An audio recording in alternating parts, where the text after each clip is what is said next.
Good afternoon. My name is Jason Rogers. I'm the Emergency Management Director, and we are coming to you from the Emergency Operations Center here in Delaware County. This is a local update on the coronavirus, or otherwise known as COVID 19. I am here today with the Health Department Administrator, Jamie Bain. Thanks for joining me today, Jamie. Yeah, thank you, Jason. So what we were looking to do is highlight the key points of the local health efforts and the things that we are doing through the Emergency Operations Center with the Health Department and how we are trying to manage this situation as referred to COVID-19. Yeah, Jason, thank you for having me here. We did have a meeting earlier today, attended by the Health Department, Emergency Management, City of Muncie, and the Delaware County Commissioners, where the Delaware County Health Department provided a set of recommendations to both the city and county. I'd like to go ahead and read those to you just so you have that information. As you are all aware, the World Health Organization recently declared the current disease outbreak of COVID-19 as a global pandemic. A broad range of actions are being taken at all levels of government, from federal to state to local, in an effort to mitigate the effects of this outbreak in the United States. I'd like to thank each of you for your ongoing support and proactive stance on addressing the evolving pandemic to ensure our local citizens of Delaware County and Muncie are protected. Today, on behalf of Delaware County Health Officer Dr. Donna Wilkins and the Delaware County Health Department, I'm submitting recommendations to each of you for your consideration. I want to stress to you two key points surrounding these recommendations. One, the primary goal here is reducing person-to-person exposure by all means possible while still making every attempt to maintain our necessary governmental operations. And two, there's no cause for panic. Just as we plan for tornadoes, fires, or flooding, we need to approach this with logic. We can do this by identifying the things we know, recognizing the things we don't know, and determining the actions within our power to respond to and mitigate the issue that we're planning for. The actions outlined below are made with careful consideration after weighing the various pros and cons they bring to our daily operations and therefore the daily lives of our citizens. At this time, we cannot predict the spread of the virus or its potential effects on our populations. What we do know, however, is that early action intended to minimize the opportunities for person-to-person transmission is necessary and has been shown historically to lessen the effects of outbreaks. We also know that while we are planning for the possibility of increasing instances of illness nationwide, we must simultaneously plan for the outbreak of fear and panic being created by media, misinformation, and simple rumors.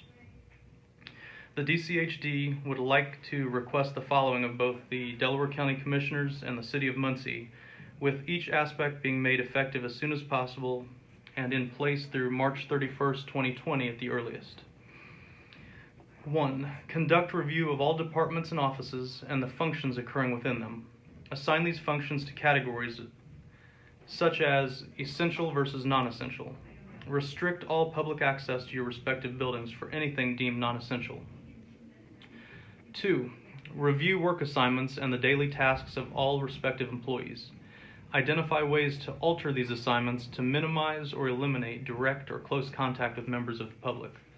A separation distance of 6 feet at minimum is recommended. 3. Screen all individuals entering your buildings, including employees. We recommend screening for both body temperature as well as asking if they have experienced symptoms within the last 7 days, including fever, cough, runny nose, and sore throat.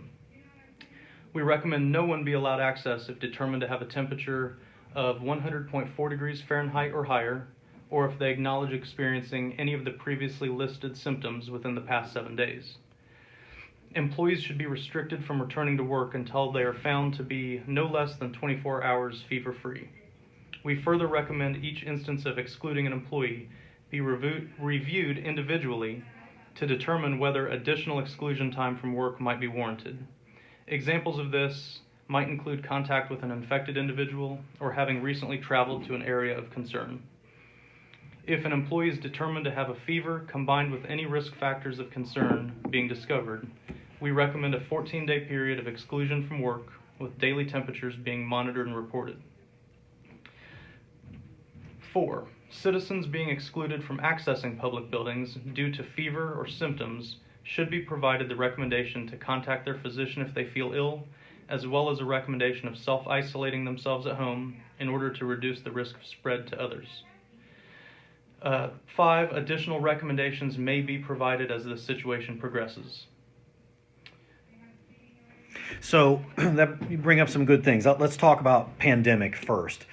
Pandemic does not mean mass fatality. Pandemic means that the spread of this has gone worldwide, correct? That's correct. So I think we want to make sure that people understand the definition of pandemic. So it only means that this is a worldwide concern. Obviously, here it is now here in America, and we are tracking that. Something else that is a real key point that I think we need to hit on is contacting your provider if you believe you need to be screened. So what we're recommending is if you're going to go to the hospital or you're going to go to your doctor's office and you have flu-like symptoms, that you call ahead and let them know that you're coming so they can plan for you. They may do something that they don't normally do, like screen you outside so you don't come into the building. And we are recommending that those actions and those plans be put into place at this point. Is that correct? That's correct. Okay. We talked a little bit about some of the signs and symptoms. You talked about temperature, cough, and shortness of breath. So with that, and the recommendations are staying home if you're sick. Social distancing, you talked about that. What does that mean, social distancing, and you gave a distance? Yeah, we're looking at a minimum distance of 6 feet. You should try to maintain between individuals that you have any concern may be experiencing symptoms. Anything above and beyond that is obviously better, and that also includes avoiding crowds. And speaking of that, so mass gatherings are in question at this point. It is my understanding that organizations are being asked by the health department to self-police the need to have meetings at all, or even sponsor events. If the question I guess I have for you now, Jamie, is if there is cooperation, will that reduce the need in the future for things like a health order to limit those types of gatherings? Yeah, exactly. That the voluntary closing or avoidance of mass gatherings is what we need to reduce person-to-person exposure and spread of this and any other communicable disease. Okay, excellent. If people want specific information or they need more information for business planning or continuity planning or just general information from about COVID-19, where do we want to send those people? Locally, we'll be pushing some information out on a regular basis through Delaware County EOC. Additionally, we'll have links that we'll be providing to the CDC's website with specific guidance for different populations. We'll have those links provided on a routine basis through our EOC.